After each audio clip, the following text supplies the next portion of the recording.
Est-ce qu'on peut comprendre au moins que l'administration est une continuité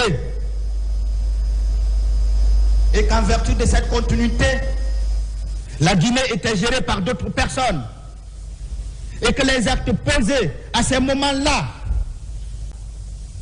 est-ce qu'on peut au moins vous faire comprendre ici que le président Moussa Dadis Camara n'était plus en charge de la gestion du pays officiellement à partir du 15 janvier 2010, officieusement à partir du 3 décembre 2009. Est-ce que dès lors, on peut penser que les actes posés pendant ce temps-là concernant un budget de souveraineté à la présidence pouvaient être commandés par lui? Est-ce que le parquet veut se moquer de nous? Est-ce que la partie civile veut se moquer de nous? Est-ce que la partie civile veut se moquer de la défense? Est-ce que la partie civile veut se moquer des Guinéens? Est-ce que le parquet veut se moquer de ceux qui nous regardent? Est-ce que le parquet ne peut pas avoir le courage de démissionner et de vous dire j'abandonne les poursuites, pas dans les coulisses, pas de manière tacite, parce qu'ils ont déjà abandonné tous les chefs d'accusation, mais publiquement, officiellement, et demander des excuses au président Moussa Dadis Camara? Mais pourquoi cet acharnement? Pourquoi cet acharnement pour des choses aussi claires? Voilà pourquoi nous prenons tout notre temps. Voilà pourquoi nous vous avons dit depuis le début que défendre un ancien chef d'État, ce n'est pas défendre n'importe qui. Voilà pourquoi nous vous avons dit, c'est passer des nuits blanches, c'est prendre des risques. Au moment où je vous parle, je suis déjà menacé depuis hier. Je fais quitter ma famille la nuit. Chez moi, je ne dors plus là. Je suis obligé de tourner dans des hôtels. Pourquoi les gens n'aiment pas la vérité? Mais il faut que les gens comprennent que la voie de la vérité, ceux-là qui suivent cette voie-là sont protégés par Dieu. Et ceux qui sont en train de menacer, ceux qui veulent ma vie ont déjà échoué depuis longtemps et ils ne réussiront pas. Parce que je serai là aujourd'hui et je serai là lundi avec vous. Et je serai là, je viendrai en forme, je viendrai en pleine santé. Mais de qui on veut se moquer dans cette affaire? De qui on veut se moquer dans cette affaire? Dès d'ailleurs après aujourd'hui, dès peut-être demain ou après-demain, je déposerai plainte contre X pour menace. Et je pense que je serai protégé et je pense que ma famille sera protégée. Parce que ceux qui n'aiment pas la vérité ne veulent pas entendre cette vérité. Et ce procès doit être le procès de la vérité. Parce qu'on ne peut pas diaboliser un homme. On ne peut pas rendre un homme monstre alors qu'il ne le sait pas. Alors que chacun sait qu'il ne l'est pas. Mais je continue. Moi, personne ne peut me perturber. Je garde toute ma sérénité et rien ne changera dans ma façon d'intervenir. Je resterai dans les limites de la loi. Je suis en train de plaider et je ferai mon travail. Il faut que chacun comprenne que nous ne faisons que notre travail en tant qu'avocat. Nous ne faisons que notre travail. Nous ne faisons que notre travail. Et ce travail-là, nous le ferons avec tous les moyens légaux qu'il faut. Voilà donc le premier montant. Le deuxième montant, on est aujourd'hui avec des pièces comptables, a été donc décaissé. Je lis le courrier.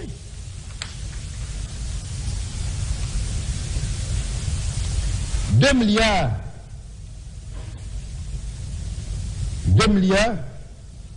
le 17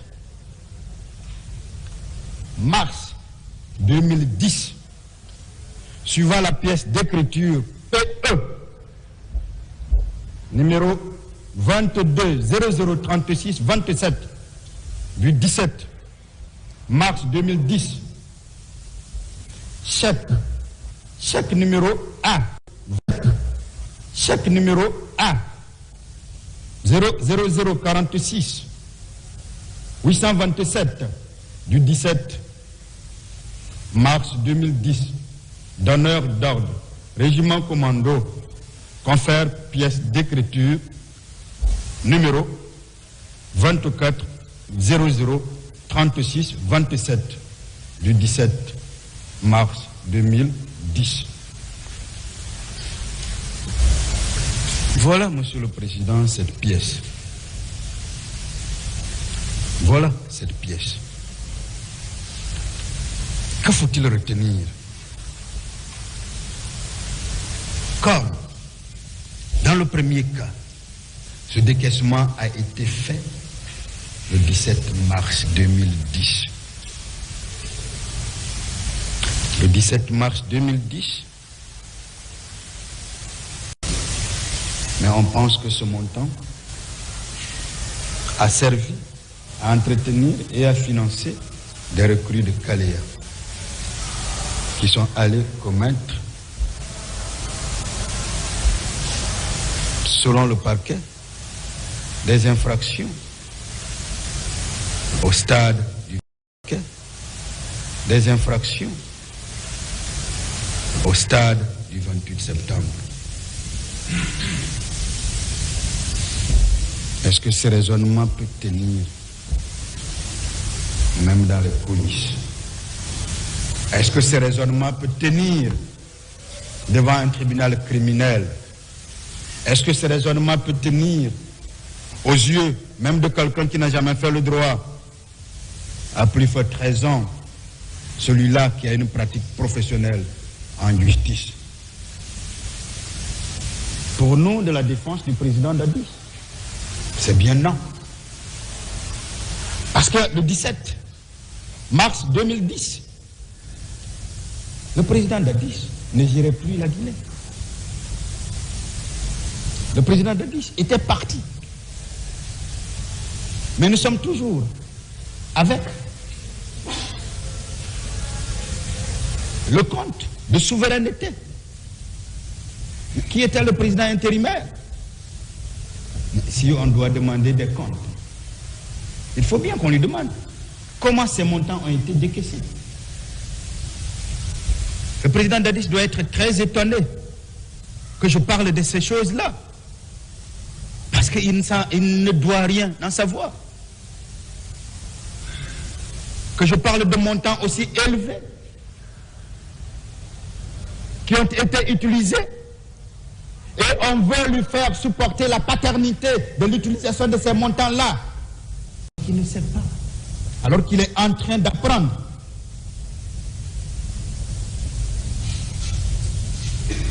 Le cinquième point, Monsieur le Président, le paiement chèque à Aboubacar Sidki Diaby pour un montant de 930 millions, environ 1 milliard. Chèque numéro A 00 046 827 du 17 mars 2010. Confère pièce d'écriture, ça PE, pièce d'écriture 220036 26. Là encore, Monsieur le Président, voici la pièce d'écriture.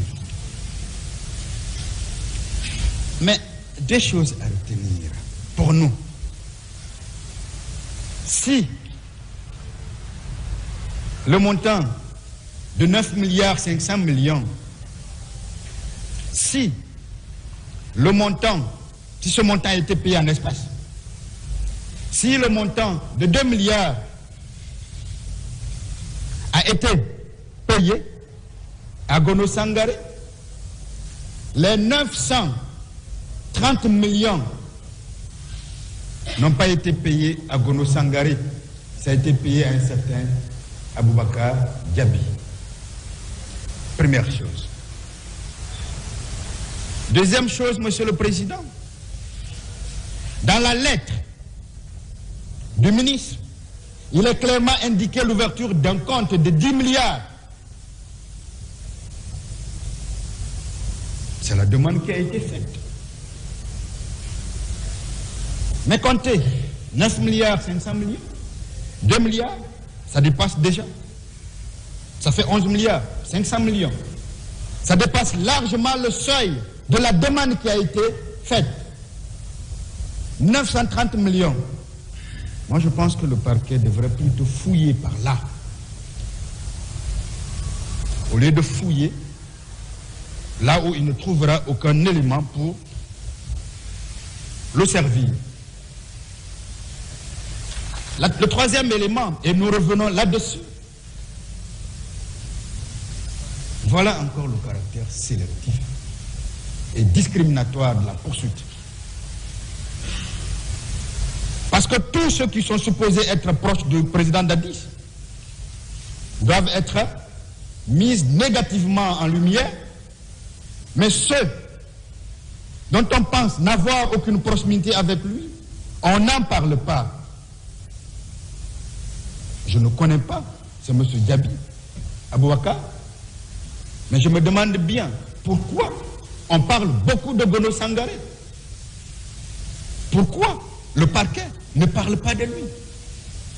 De toutes les façons, le parquet a vite compris que ses propres documents servent à défendre le président Moussa Dadis Camara et à le sauver.